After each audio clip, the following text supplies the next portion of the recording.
दोस्तों, तलाक के 4 साल बाद जब पति अचानक अपनी तलाकशुदा पत्नी को एक शादी समारोह में देखता है तो फूट फूट कर रोने लगता है। और जब पत्नी की नज़र अपने पति पर पड़ती है तो उनकी भी आंखें भर आती हैं। पति यह सोचकर रो रहा था कि मेरी पत्नी पहले से कितना बदल चुकी है, कैसी इसकी हालत हो गई है और कितनी दुबली पतली हो चुकी है। आज पति की आंखों में पश्चाताप के आंसू बह रहे थे, क्योंकि पति ने अपनी पत्नी के साथ जो व्यवहार किया था वह बहुत ही गलत था। तो ऐसे ही आंसू भरी आंखों से वह अपनी पत्नी को एकटक निहारने लगता है।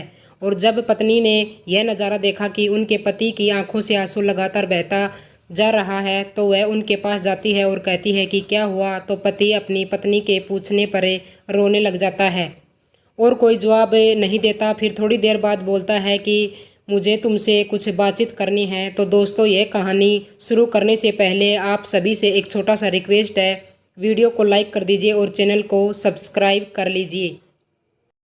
दोस्तों, यह कहानी अहमदाबाद शहर की है। अहमदाबाद में एक कपड़ा फैक्ट्री के मालिक, जिनका नाम वैभव होता है, बहुत अच्छा इनका कारोबार चल रहा होता है। वह अपनी पत्नी से बहुत प्रेम करते थे, उनका बहुत मान सम्मान करते थे। पत्नी से ज़्यादा उनकी ज़िंदगी में कोई चीज़ प्यारी नहीं थी। इतना ज़्यादा प्रेम वह अपनी पत्नी से करते थे। अभी सिर्फ 1 साल ही उनकी शादी को हुआ था और दोनों में इतनी ज़्यादा प्रेम भावना थी कि जिसकी कोई हद नहीं है। पत्नी का नाम कविता होता है, जो कि बहुत ही सुंदर और सुशील होती है। एक धर्मपत्नी होने का अपना फर्ज बखूबी निभाती है और निरंतर अपने पति की सेवा में लगी रहती थी। बहुत ही खुशहाल दोनों का यह शादीशुदा जीवन चल रहा था। तभी इनके जीवन में एक तीसरे व्यक्ति की एंट्री होती है, जो कि एक लड़की थी। वह वैभव की फैक्ट्री में आती है और बोलती है कि सर, क्या मुझे यहाँ कोई जॉब मिल सकती है? मुझे काम की बहुत ज़रूरत है। दोस्तों, उस लड़की का नाम रागिनी होता है। वह वहाँ जॉब की तलाश में आई थी। तो वैभव उससे कहता है कि वर्कर की ज़रूरत नहीं है, मगर एक नज़र उस लड़की को देखता है तो उसकी मासूमियत और खूबसूरती का दीवाना हो जाता है। रागिनी उसकी पत्नी से भी ज़्यादा खूबसूरत थी। तो सोचता है, जब यह इतना रिक्वेस्ट कर रही है तो चलो ठीक है, कोई बात नहीं, रख लेते हैं काम पर। अब वैभव रागिनी से बोलता है कि ठीक है, अपनी आईडी वगैरह मैनेजर को जमा करा देना और तुम कल से ही काम पर आ सकती हो। तो रागिनी अगले ही दिन से फैक्ट्री में काम करने के लिए आने लगती है। दोस्तों, जो रागिनी का चाल चलन था वह कुछ ठीक नहीं था।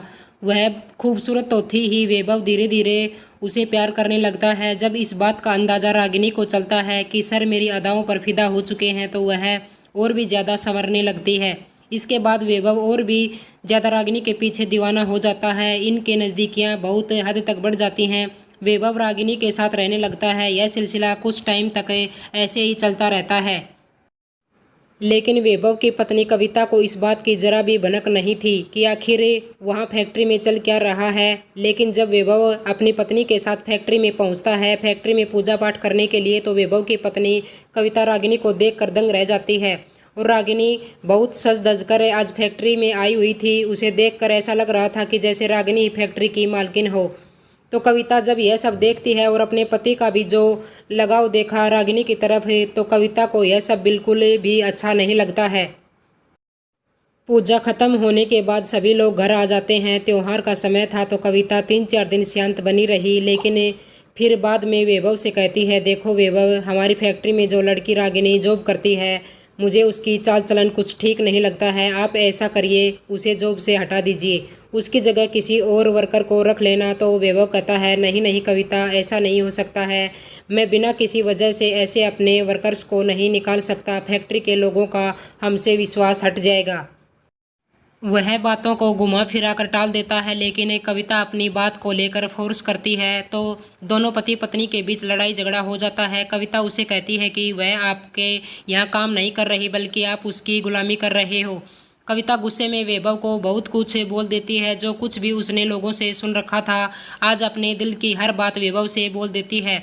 तो वैभव भी गुस्सा हो जाता है, बोलता है, चाहे कुछ भी हो जाए, तुम मेरे साथ रहो या मत रहो, मैं रागिनी को फैक्ट्री से नहीं निकालूंगा। जब इतनी बड़ी बात वैभव ने बोल दी तो कविता की आंखों में आंसू आ जाते हैं। वह रोने लगती है। कुछ दिन ऐसे ही वाद विवाद में बीतते गए। अब वैभव देर रात को घर लौटने लगा। कभी कभी शराब के नशे में कविता के साथ मारपीट कर देता। ऐसे ही वह रोज रोज लड़ाई झगड़ा करने लगता है तो कविता अपने मायके चली जाती है। कविता के चले जाने के बाद वैभव और भी ज़्यादा अपने आप को आज़ाद समझने लगता है और वह कविता को वापस लेने के लिए नहीं जाता। करीब 3 साल ऐसे ही बीत गए। इसके बाद वैभव कविता को तलाक दे देता है कि देखो, मैं रागिनी को तो छोड़ नहीं सकता हूँ और तुम ऐसे घर आओगे नहीं, तो मैं अब तुमसे तलाक चाहता हूँ। तलाक होने के बाद कुछ समय ऐसे ही व्यतीत होता है तो जो रागिनी होती है वह अपनी शादी का कार्ड लेकर वैभव के ऑफिस में आती है। तो वैभव बोलता है, यह सब क्या है रागिनी? तो रागिनी कहती है कि सर, यह मेरी शादी का कार्ड है, मैं शादी करने जा रही हूँ। सोचा पहले कार्ड आपको ही दे दूं। वैभव जब यह बातें सुनता है तो उसके पैरों तले जमीन ही खिसक जाती है। वैभव आता है, अरे यार, तुम यह सब क्या करना चाहती हो? तुम शादी क्यों कर रही हो? मैं तुम्हारे खातिर अपनी पत्नी को छोड़ दिया, उसे तलाक ले लिया और तुम मुझे छोड़कर किसी और से शादी करने के लिए जा रही हो। तो रागिनी बोलती है कि देखिए सर, जो शख्स अपनी इतनी खूबसूरत पत्नी को छोड़ सकता है, जो अपनी पत्नी का ना हो सका, वह मेरा क्या होगा? क्या ही भरोसा आपका, कल आपको मुझसे भी सुंदर लड़की मिल गई तो आप मुझे भी छोड़ दोगे। इसलिए तो मैं आपसे शादी नहीं कर सकती हूँ। और जिस लड़के से मेरी शादी तय हुई है, आपकी तो सिर्फ एक ही फैक्ट्री है, उनकी 3-4 फैक्ट्री चल रही हैं। वह एक बहुत बड़ा कपड़ा उद्योग व्यापारी है, इन्हीं से मैं शादी करूँगी। आपके साथ कैसे रह सकती हूँ? रागिनी ने जब उनको कड़वी बात कही कि तुम अपनी पत्नी के ना हो सके, मेरे क्या होंगे, उस दिन वैभव को बहुत जोर का झटका लगा और अपने किए पर अफसोस हुआ कि मुझसे कितनी बड़ी गलती हुई है। मैंने अपनी पत्नी के साथ इस रागिनी के खातिर कितना कुछ गलत किया है। मैंने इसके ऊपर अपना कितना पैसा लुटा दिया और आज यह मुझे छोड़कर किसी और से शादी करने जा रही है। लेकिन कहीं ना कहीं रागिनी ने जो बात कही थी वह काफ़ी हद तक सही भी है। दोस्तों, मैं आपको बता देना चाहती हूँ कि कुछ लोग आजकल क्या करते हैं कि चाहे उनकी पत्नी कितनी ही सुंदर क्यों ना हो, लेकिन वह अपनी पत्नी की कदर ना करके दूसरे की पत्नी पर या किसी गैर लड़की पर नज़र डालते हैं कि हाँ देखो, यह कितनी सुंदर है। तो इस तरह के जो इंसान होते हैं उनके घरों को टूटने में देर नहीं लगती, बहुत ही जल्द उनका अच्छा चलता हुआ रिश्ता भी ख़त्म हो जाता है। तो दोस्तों, प्लीज़ जो भी इस वीडियो को देख रहे हैं, आपसे निवेदन है कि ऐसा आप कभी भी मत कीजिए। चाहे पति हो या फिर पत्नी हो, उनको अपने दिल दिमाग में रखना।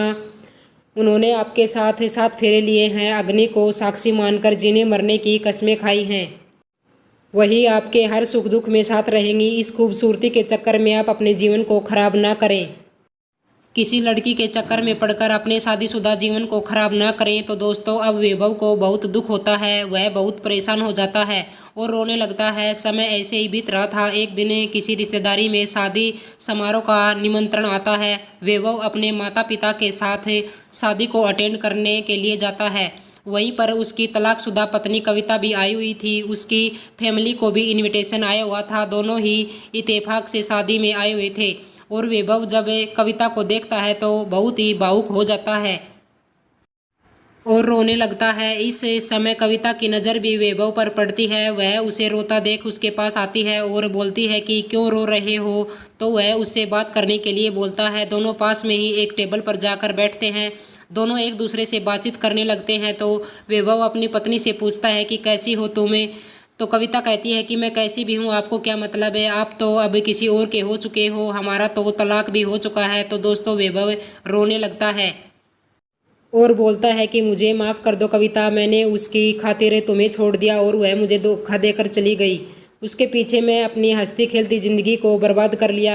मैं अब कहीं का नहीं रहा हूँ। अब एक आखिरी उम्मीद तुमसे ही रह गई है। वह अपने हाथ जोड़ लेता है और कविता से माफ़ी की भीख मांगने लगता है।